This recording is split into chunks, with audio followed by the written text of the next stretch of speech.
We're on section 7.1, example 5. This is the one that's introducing the logarithm, or sorry, the special power rule and the exponential integral. So what we have to realize here is that this first part of this function is actually the same as if I were to write it like this, 3x to the minus 1 power.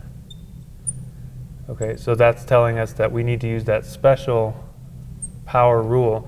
Now, why is this kind of a different version than the regular power rule that we've seen? Because you see there's a problem if we try to use that power rule.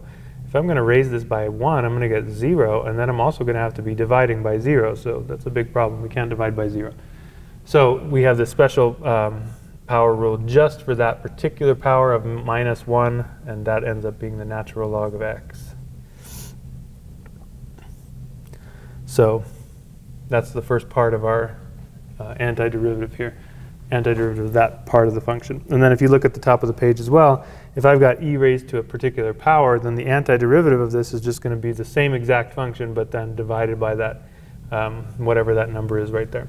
So I'm going to do this a little bit differently and just say the idea is that whatever number is up here next to x, you're going to be dividing by that number. So it's going to be 1/3. And then you basically just copy the function. Okay. So it turned negative again because the number up here is negative, so that's why we have a negative in front of there.